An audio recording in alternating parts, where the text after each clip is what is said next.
Weh, apaan tuh? Gajian belum, udah ngitung-ngitung duit banyak banget lagi keluar dari amplop. Hati-hati loh, suap apa gratifikasi lagi tuh jangan-jangan. Salah, ada yang ngasih. Ya, hati-hati kalau ada yang ngasih tuh niatnya dulu dilihat ada nggak mensreanya. Jangan-jangan niatnya jahat, ntar kayak hakimnya Ronald Tanur loh. Emang kenapa hakimnya Ronald Tanur? Belum tahu? Sini, gue kasih tahu.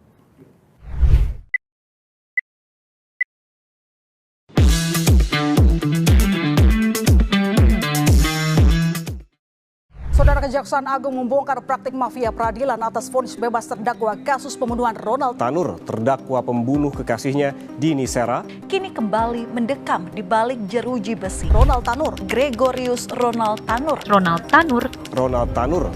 Jadi sebelum kita jauh ngebahas soal kasusnya Ronald Tanur, hakimnya dan lain sebagainya, lo udah ngerti belum Cel soal suap sama gratifikasi itu bedanya apa?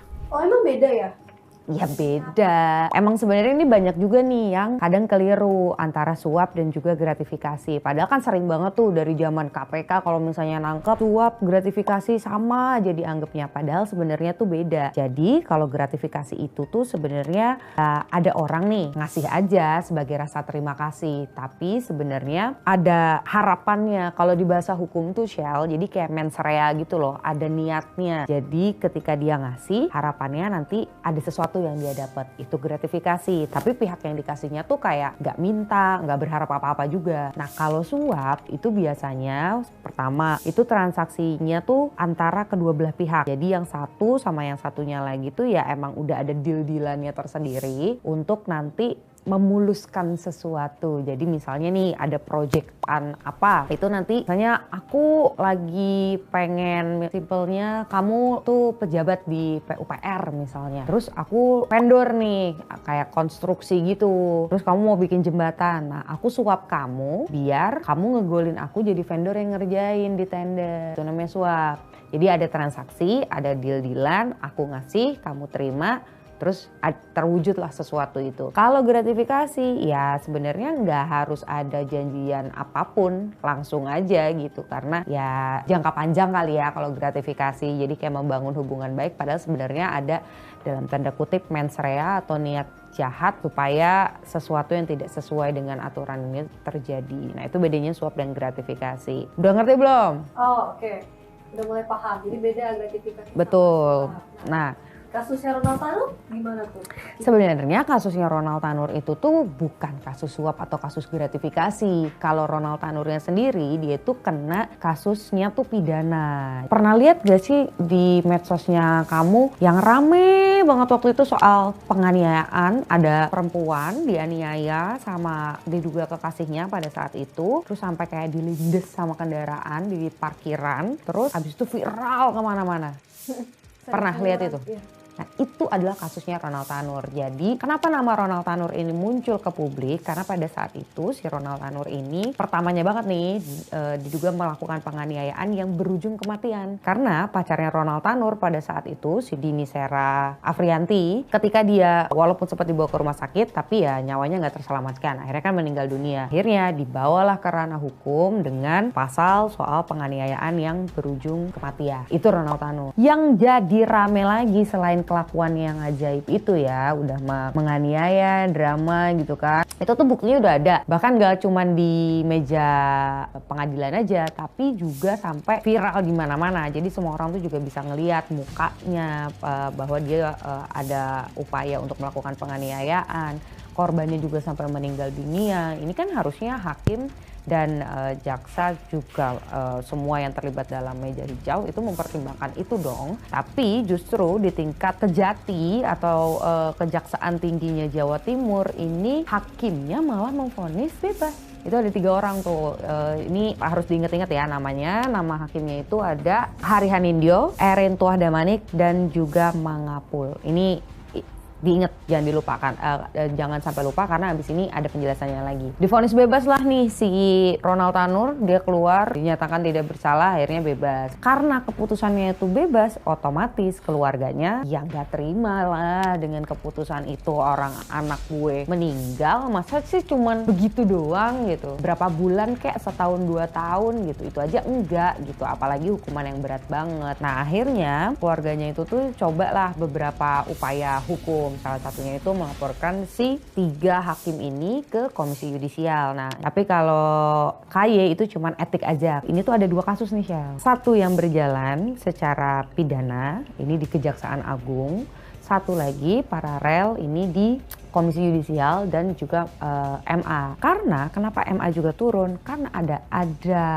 ini kan gak cuma berhenti di tingkat kejati aja, tapi juga sampai di tingkat kasasi, di mana yang menyidangkan itu adalah Hakim Agung, yang artinya itu kan masih tanggung jawab Mahkamah Agung. Nah akhirnya MA ini juga secara paralel itu udah bikin komitmen bahwa akan support proses ini semua dan melakukan ada namanya tim klarifikasi gitu. Jadi si hakim yang menyidangkan kasasinya itu ada sebenarnya MA tuh cuma ngasih inisial ya, S, A, dan S. Tapi kalau ditelusuri lebih lanjut lagi, sebenarnya S yang pertama itu adalah Susilo, terus ada Ainal, M, dan ada Sutarjo. Nah 3 hakim ini yang lagi diklarifikasi nih sama badan pengawasnya MA, sama tim klarifikasinya MA. Coba ini susunannya gimana, alurnya lo memutuskan sampai membatalkan tuh seperti apa. Kenapa MA begitu? Karena ternyata ada satu sosok nih yang katanya tuh membuka komunikasi sama hakim buat ngasih pelicin biar di tingkat kasasi Ronald Tanur ini bebas lagi gitu. Sosok itu adalah jeng. Nah jadi yang tadi aku bilang ini kan ada 2 nih, ada sisi etik, ada sisi pidananya. Nah sisi pidananya begitu ada putusan bebas itu, ini kan dari sisi etik jalan terus nih, kayak keluarga saya nggak terima nih gini, masa pasti ada yang aneh tuh dari hakimnya dan lain sebagainya, diproses lah si 3 hakim ini dan lain sebagainya. Tapi di satu sisi secara pidana ternyata Kejaksaan Agung ini bergerak dengan senyap, gak ada angin, gak ada hujan. Waktu itu gue lagi santai ya kan, karena gak ada liputan, kita standby, tiba-tiba ada informasi bahwa 3 hakim yang memutuskan Ronald Tanur itu bebas ditangkap sama Kejaksaan Agung.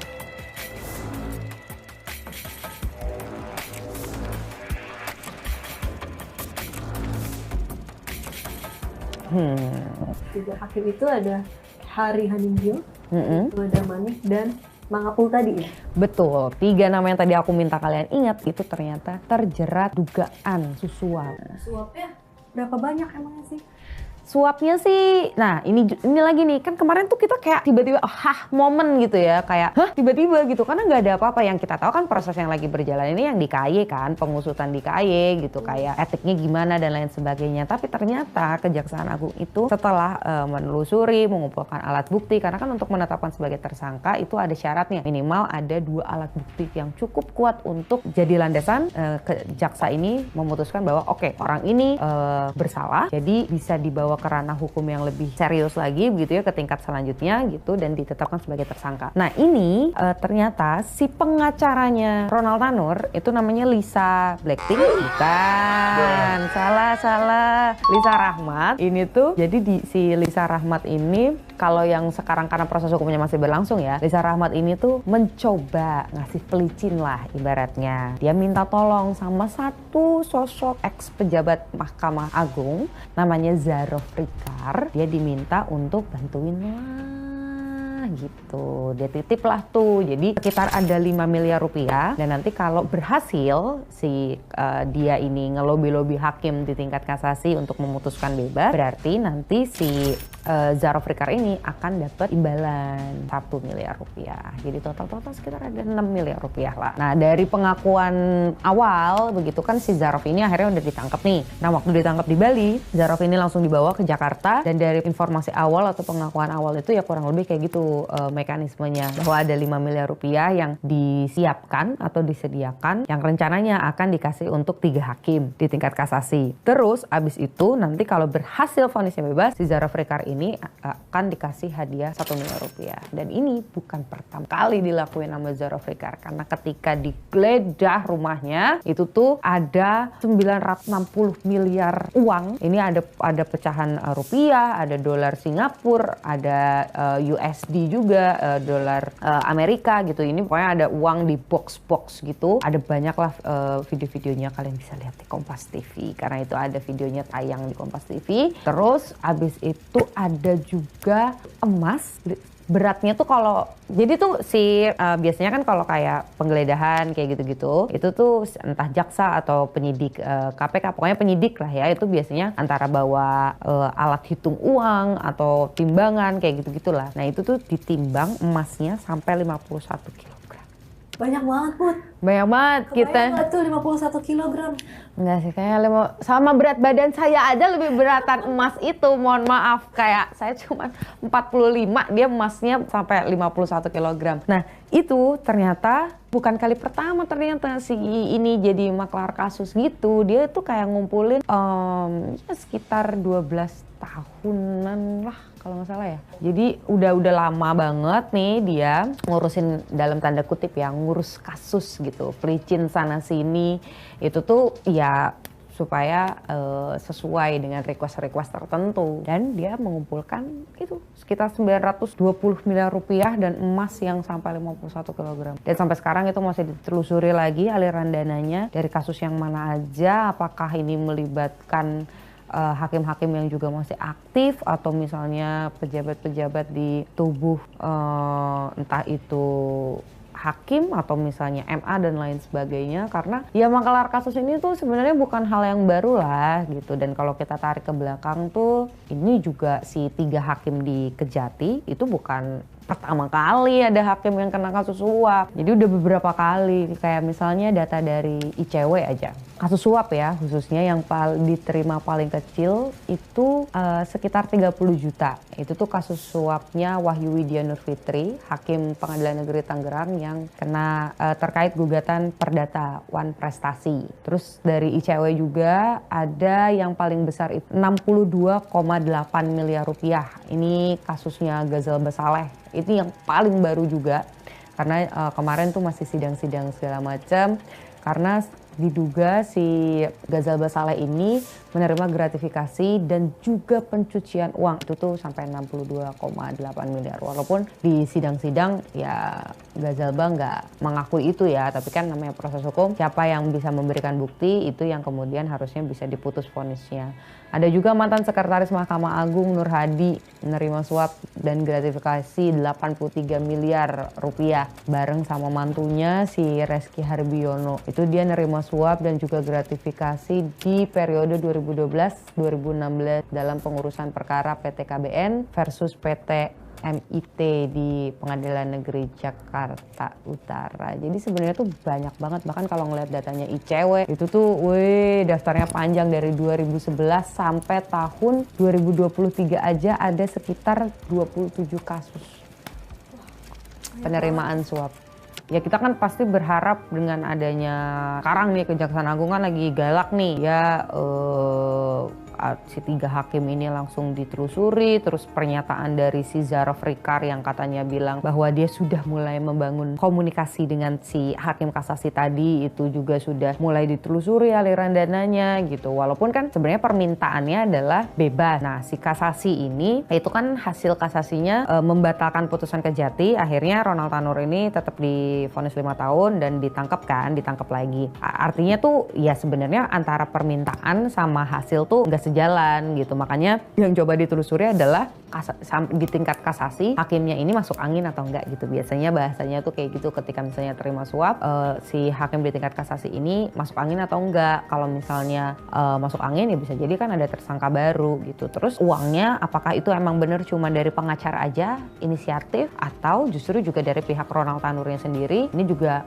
ada upaya itu. Nah berarti kalau nanti misalnya terbukti ya berarti Ronald Tanur harus menghadapi 2 masalah hukum. Pertama soal suap, yang kedua soal kasus penganiayaan yang berujung berujung kematian. Terlepas dari itu semua, kita berharap kasus ini bisa berjalan dengan jauh lebih baik gitu ya. Kita berharap nggak ada masuk angin, vonisnya hakim dan juga misalnya jaksa ketika menyusun berkas-berkas itu bisa menghadirkan bukti-bukti yang kuat juga supaya nanti ketika ada di meja pengadilan, meja hijau ini bisa ya udah adu fakta dan membuktikan kebenaran yang seutuhnya itu seperti apa, jadi hakim bisa menilai juga lebih fair gitu. Tapi terlepas dari itu semua, terlepas dari kasusnya Ronald Tanur, kita tuh berharap nih juga ada revolusi gitu di tubuh atau di internal hakim-hakim ini. Jangan sampai hal serupa ini terjadi lagi, apalagi ini bukan kali pertama. Nah, kita harapannya itu tidak terjadi lagi. Caranya gimana? Pertama, ya hakimnya sendiri harus kuat imannya supaya nggak tergoda. Jadi yang kuat itu bukan cuma imun, tapi imun dan juga iman itu harus kuat, ya kan, supaya dia tidak tergoda ada apalah segala macam atau misalnya ada tekanan. Kita tahu kok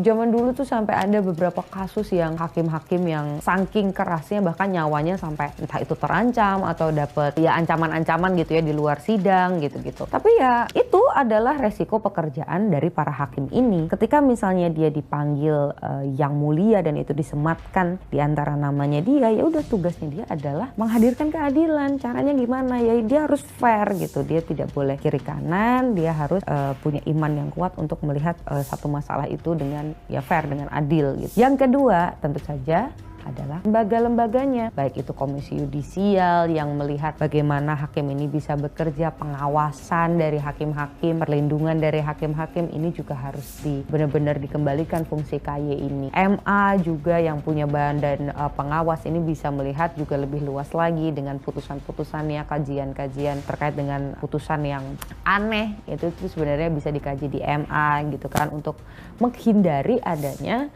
tadi hukum-hukum yang tumpul ke atas tapi ke bawah tajam banget gitu. Terus yang ketiga ini berkaitan dengan namanya hakim itu ataupun MA, KY dan lain sebagainya, ini kan pejabat masuk kategorinya ya. Keputusannya itu balik lagi ada di presiden kita, Shell. Jadi harapannya karena kita sudah ganti sekarang presidennya juga Pak Prabowo Subianto dibantu dengan punggawa-punggawanya ini bisa benar-benar, kita ingat kemarin Prabowo bilang bahwa nggak boleh ada yang korupsi gitu kan. Artinya ini juga berlaku bukan cuma untuk menteri-menterinya aja, tapi semuanya yang memang tugasnya adalah mengabdi sama rakyat, ya jangan ada yang korupsi, jangan ada yang kolusi, jangan ada yang nepotisme, nggak usah ada suap, nggak usah ada gratifikasi dalam bentuk apapun. Dan ini juga jadi momentum kalau Presiden Prabowo Subianto memang mau tegas gitu ya terhadap pemberantasan korupsi. Ini momentum loh buat Prabowo Subianto sendiri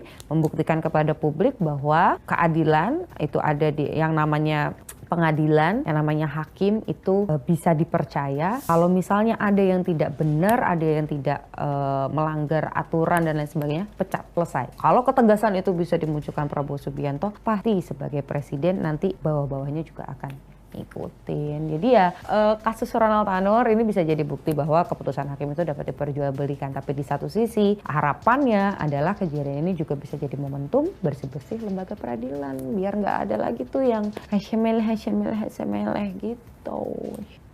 Duitnya gue balikin dulu kali ya Put ya. Iya, lo tanya, sebenarnya nggak apa-apa dapat duit kalau misalnya abis kerja terus dapat duit, ya itu wajar lo kerja gitu. Tapi kalau nggak ada angin, nggak ada hujan ngasih duit, apalagi lo kerja di media, jangan-jangan dia berharap lo nggak nulis yang aneh-aneh tuh. Ya udah, gue udah dulu ya Put, gue pergi dulu ya, balikin. Iya, balikin aja. Siapa tahu itu malah nanti dipakainya. Gue sih gini aja Cel, jangan sampai gue liputan di KPK apa di mana ketemu sama Lau udah pakai rompi oren atau rompi pink, ya kan? Jangan takut dong. kan? Udah mending balikin. Ya udah deh, gue balikin dulu deh. Iya. Tapi dari siapa sih bocoran dong? Siapa tahu bisa jadi liputan. Itu loh. Siapa? Cel, WhatsApp aja kalau nggak ya.